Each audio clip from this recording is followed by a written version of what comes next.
어느 사업을 하던 성도님이 있었습니다.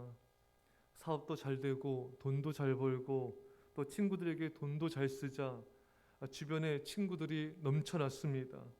또 친구들도 워낙 좋아하는지라 늘 친구들을 만나고 늘 이렇게 주변에 친구들이 북적였습니다. 근데 몸이 병들고 또 아프고 사업이 안 되자 어떤 일이 벌어진지 아십니까?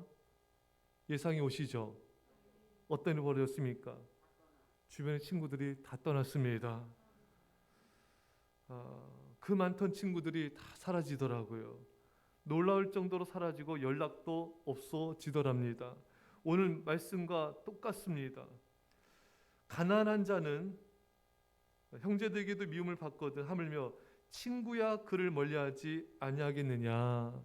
따라가며 말하려 할지라도 그들이 없어졌으리라. 없어진 거예요. 다 사라져 버렸습니다. 따라가서 말하려고 해도 이게 연락도 안 되고 잠수 타버리는 것입니다. 또 그런 경우도 보입니다. 어느 성도님은 급히 재정이 필요하여서 필요한데 돈은 없고 또 오랜 친구에게 연락을 해서 돈을 빌려달라고 부탁을 했습니다. 이 친구는 아내와 상의하고 연락을 하겠다고 했는데 연락이 없는 거예요. 또 이분이 또 너무 급하니까 다시 또 연락을 했더니 안 된다는 것입니다. 그 다음부터는 관계가 소원해지고 연락도 안 하게 되고 또 멀어지게 되더랍니다. 이런 오랜 친구인데 그렇게 가까운 친구인데도 돈 때문에 멀어지는 경우들이 많이 있는 것입니다. 또 어느 분은 가까운 친구의 사정이 딱해서 빌려줬어요. 근데 그 다음에 어떤 일이 벌어진지 또 여러분 예상이 되시죠? 연락이 없어지더랍니다. 아예 잠수를 타버리고 아예 연락을 끊어버린 거예요. 왜? 돈을 오랜 친구였지만 돈을 갚지 못하게 되자 미안한 건지 아니면 아예 안 갚고 싶어서 그런 건지 그 오랜 친구일지라도 연락을 끊고 잠수를 타버리는 그러니까 돈도 잃고 사람도 있는 이런 일이 발생이 됐던 것입니다. 그러니까 여러분 우리가 정말 그 상황이 어려우면 돈을 조금 이렇게 안 받을 양 그냥 줘버리는 게 나을 것 같아요. 예. 그래야지 이게 사람을 잃지 않을 수가 있고 특히 교인들 간에는 돈 거래를 안 하는 것이 참 좋습니다. 왜냐하면 교인들 간에 이렇게 돈을 빌려주잖아요. 그럼 교회를 떠납니다. 교회가 잘못한 게 아니잖아요. 그 교인 얼굴 보기가 어렵고 힘들고 또 잘 못 갚고 이러니까 관계도 껄끄러워지고 그러니까 교인들 간에는 돈 거래를 하지 않는 게 좋습니다. 차라리 다른 곳에 부탁을 해서 이렇게 이런 것이 낫죠.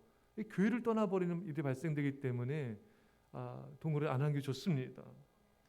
또 이런 경우들도 보게 됩니다.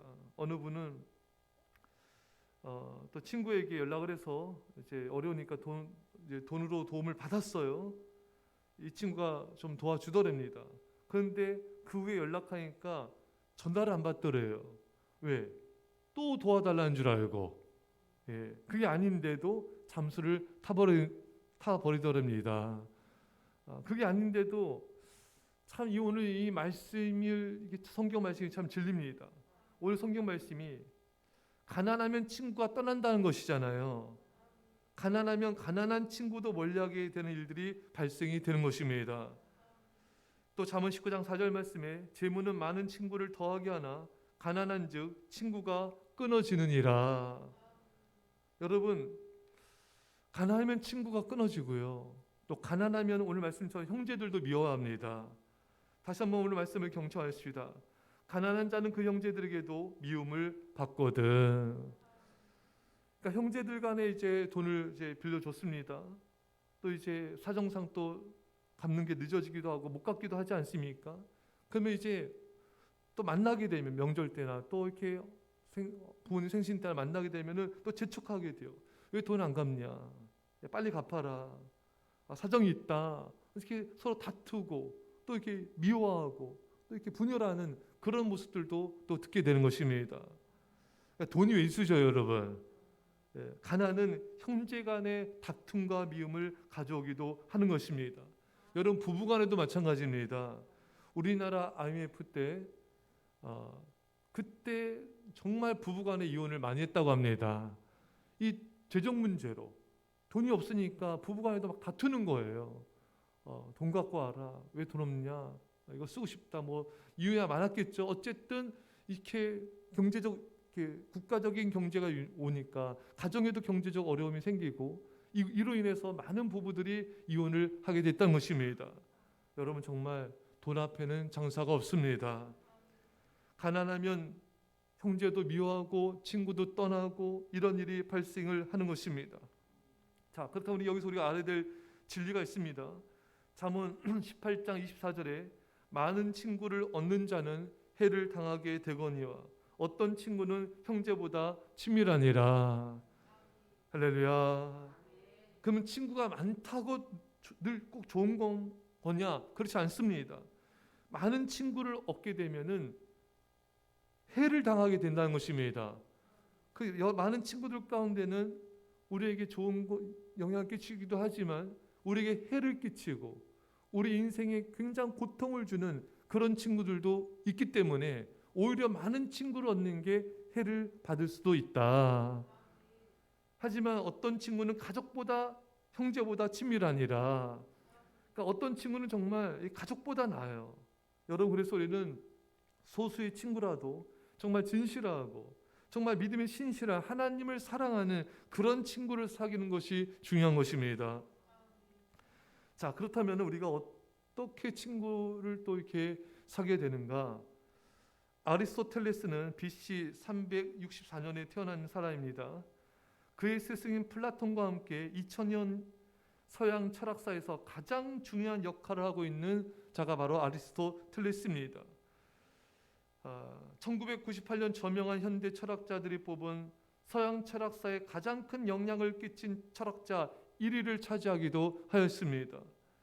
천문학에서부터 물리학, 윤리학, 또 경제학에 이르기까지 아리스토텔레스는 우리가 아는 모든 학문 분야를 탐구했고 세상을 떠난 지 2000년이 지난 지금도 인류 역사상 가장 많이 읽히고 인용되는 사상가로 손꼽히고 있습니다. 자, 그런데 이 아리스토텔레스의 업적이 다양한 분야에 걸쳐 있지만 가장 정확한 이론으로 손꼽힌 것 중에 하나가 그의 우정론입니다. 아리스토텔레스는 우정을 인생의 참된 즐거움 중 하나로 보았고 진정한 우정을 나누는 친구가 있어야 성공한 인생이라고 생각을 하였습니다. 자, 그에게 이제 우정은 세 가지 측면이 있는데 첫째는 효용성을 추구하는 우정입니다. 이 관계는 두 사람이 함께 있을 때 즐거워하기보다는 서로 도움이 되는 실리적으로 얻을 것이 있기 때문에 형성이 되는 관계입니다. 이러한 우정은 처음부터 영원히 지속될 수가 없고 서로에게 더는 얻을 게 없어지는 순간에 관계도 끝나버리는 관계입니다. 아리스토텔레스는 이러한 유형의 우정이 나이 든 사람들 사이에서 흔히 나타난다고 보고 있습니다. 대표적인 예로 사업이나 일로 맺어진 관계를 들 수가 있습니다. 그래서 제가 통계를 보니까요, 그 기업에서 이렇게 몇십 년간 근무하다 이제 퇴직하지 않습니까? 그럼 가족보다 더 친해요. 근데 퇴직하면은 연락 안 한대요. 여러분, 자, 이게 일로 만난 사이인 것이죠. 이런 경우가 해당이 됩니다. 둘째는 즐거움을 추구하는 우정입니다. 젊은 사람들 사이에서 흔히 볼 수 있는 유형인데 대학 친구나 운동을 함께하는 사람들이 주로 이런 관계로 맺어져 관계를 맺게 되는 것입니다. 즐거움을 추구하는 우정은 감정에 기반을 둔 것이기 때문에 오래 유지되지 못하고 짧게 끝나는 경향이 있습니다. 무엇이 됐든 두 사람이 공통적으로 좋아하는 일을 하면서 함께 즐거움을 얻는 이상 관계가 지속되지만 둘 중 한 명이라도 취미나 관심사가 바뀌면 곧바로 관계가 끝나버리는 것입니다. 자, 이제 마지막 세 번째 관계입니다. 선을 추구하는 우정입니다. 가장 가치 있게 그가 이 우정의 관계를 보았던 관계인데요.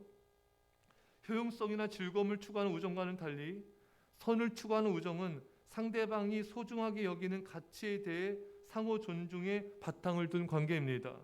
순수하게 좋은 사람, 곁에 두고 있는 사람이라고 생각하기 때문에 친구가 되고 싶고 서로의 삶의 일부가 되고 싶은 그런 관계인 것입니다. 이런 관계는 짧게 끝나지 않고 끝까지 오래가는 경우가 많습니다. 무엇보다 기본적으로 선량한 사람이 아니면 처음부터 이런 관계를 맺을 수가 없는 것이죠. 그래서 이 더불어의 우정은 다음과 같은 의미가 있어요. 상대 자체의 관심을 가지고 상대를 존중합니다. 이익과 즐거움도 나누지만 힘들 때 같이 합니다. 서로 잘 되길 바라는 마음을 지니고 있습니다. 서로가 서로에게 배울 점이 있고 서로의 가능성을 이끌어주는 상호 성장의 관계인 것입니다. 자, 그러면서 이 아리스토텔레스가 가장 중요하게 말한 내용이 있어요. 좋은 친구를 얻으려면 먼저 나 자신이 선한 사람이 돼야 한다. 여러분, 그렇습니다. 좋은 친구 관계를 맺으려면요, 내가 먼저 그런 친구가 돼주는 거예요. 내가 상대방에게 받고 싶은 대로 나도 상대방에게 대해주는 것입니다. 이것이 바로 예수님의 황금률 아닙니까? 남에게 대접을 받고자 하는 대로 너도 남을 대접하라. 여러분, 이 세상에 가장 중요한 원리들은요, 성경에 이미 다 있습니다. 우리가 남에게 대접받고 싶은 대로 좋은 대접을 하면은 좋은 관계가 맺어지게 되고 좋은 친구를 얻을 수가 있는 것입니다. 사랑하는 성도 여러분, 우리는 먼저 주님 안에서 신실한 친구가 내가 되어줘야 되고 또 신실한 믿음의 사람들을 우리가 사귀어야 되는 것입니다. 다윗과 요나단처럼 정말 신실한 자가 되어서 내가 먼저 대접하고 베풀 때 우리도 그런 다윗과 요나단 같은 신실한 친구 관계를 유지할 수가 있을 것입니다. 사랑하는 성도 여러분, 가난할지라도 또한 우리가 한 가지 또 살펴보신 것은 가난할지라도 부부간에 중요하셔야 될 것이 있어요. 돈이 아니라 화목과 평안인 것입니다. 형제간에도 마찬가지예요. 잠언 17장 1절에 마른 떡 한 조각만 있어도 화목하는 것이 제육이 집에 가득하고도 다투는 것보다 나으니라. 많은 집안이 돈 문제 때문에 다투고 분열되고 심지어 헤어지기도 하는 경우들이 오늘날에는 비일비재합니다. 근데 여러분, 제육이 가득하고도 진수성찬이 가득하여도 다투는 것보다 마른 떡 한 조각만 먹어도 화목한 게 좋다. 이런 물질적인 거, 소유물, 먹는 거, 이것이 부족하다 할지라도 가정에는 화목이 중요합니다. 형제 간의 화목이 중요합니다. 부모 간의 화목이 중요합니다. 평강이 중요합니다. 오늘날 현대인들은 이 화목의 가치, 평강의 가치보다 돈의 가치를 더 우선시하기 때문에 이런 분열과 다툼과 이별과 헤어짐이 생기는 것입니다. 성경은 그것을 명확하게 적나라하게 지적하고 있는 것입니다. 진수성찬을 먹는 것보다, 큰 집에 사는 것보다, 가난하더라도 먹을 게 부족하더라도 서로 사랑하고 화목하고 평강 가운데 거하는 것이 곧 행복이니라. 사인 성도 여러분, 여러분과 제가 가족과의 관계, 형제와의 관계, 또 친구와의 관계 속에서도 돈이 아니라, 실리가 아니라, 내 어떤 이득이 아니라 화목을 추구하시고 사랑하시길, 먼저 베푸는 신실한 친구가 되어줌으로 신실한 친구를 얻으시기를 주의 간절히 축원합니다. 기도하겠습니다. 사랑의 아버지 하나님, 오늘날의 시대는 이 세상 무엇보다도 돈의 가치가 우선시되는 시대이므로 친구와의 관계도, 또 부부와의 관계도, 형제와의 관계도 많은 다툼과 분열과 또 아버지만 헤어짐 있는 걸 보게 됩니다. 주여 용서하여 주옵소서. 우리는 돈의 우선순위를 두는 것이 아니라 화목의 우선순위를 두게 하여 주시고 평강을 추구하게 하여 주셔서 진정한 행복을 누리게 하여 주옵소서. 감사드리며 예수님의 이름으로 기도합나이다. 아멘.